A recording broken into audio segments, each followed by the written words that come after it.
House Minority Leader Nancy Pelosi is speaking publicly for the first time today since this happened.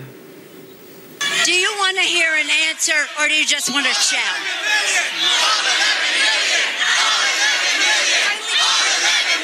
Do you want to listen, or do you just want to shout? Just stop it now. Just stop it now. Let's stop it now. Just stop it. Look.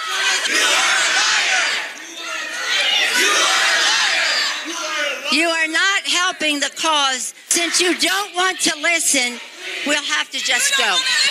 You don't want to listen. Wow. She took out the finger. Activists shouted down Pelosi Monday at her San Francisco news conference over her willingness to work with President Trump to pass immigration reform. Despite that, Pelosi says today in Washington that she's standing by her decision to work with the Trump administration to protect dreamers. Here it is. There are some who showed up in San Francisco and said all or none.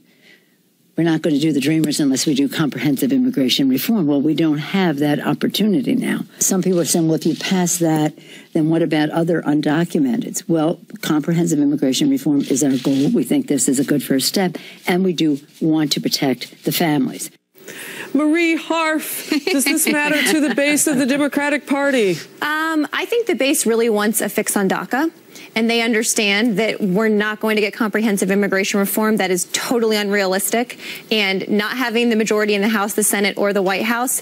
If Nancy, you couldn't get it when you did. If Nancy Pelosi can work with President Trump to get a fix so these DACA kids don't all have to leave the country, absolutely. And look, President Trump is in many ways not an ideologue. He's a deal maker. And you saw Chuck Schumer and Nancy Pelosi playing on that when they said, let's make a deal on this. And if we can get DACA done, I think a majority of Democrats will be very happy. Lisa? And count myself included in that.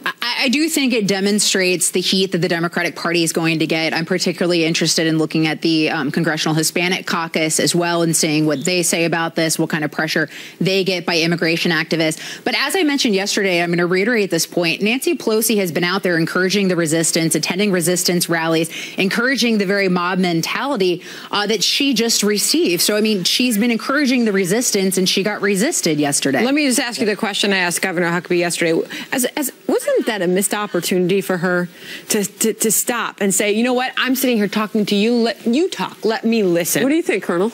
You know, I think we were talking about media bias earlier on, and I think one of the things that's really not getting covered is the hangover of the Bernie Clinton divide and the extreme. Well, it's not getting covered by Hillary Clinton. That's right. That's right. But I think it speaks to a bigger issue, though, in that anytime anyone cooperates with the other side, you know, in this case, Pelosi with the president, they get challenged from either the extreme left or the extreme right. And that happened to Republicans during the Obama that's right. And I think it's one of the big problems with our political system. She and others in the party would rather focus on what went wrong last November, not what's happening in the divide and going forward. It would seem, just by their actions. By the way, you just said something very complimentary of President Trump. And Lisa, did you? Well, I think nothing. But I was nodding. He is a pragmatist. But I would like to think it's because I was asking her earlier. Well, I was going to ask you if there's anything President Trump would do that you wouldn't support. Of course. I'm going to turn that around on you. And I've been very critical of the president before and things or anything President Obama did well. Okay. Yeah, I would be honest to know that I am serving snacks with these ladies later. That they love each other. I'm going to have a drink. No, we actually get along. We just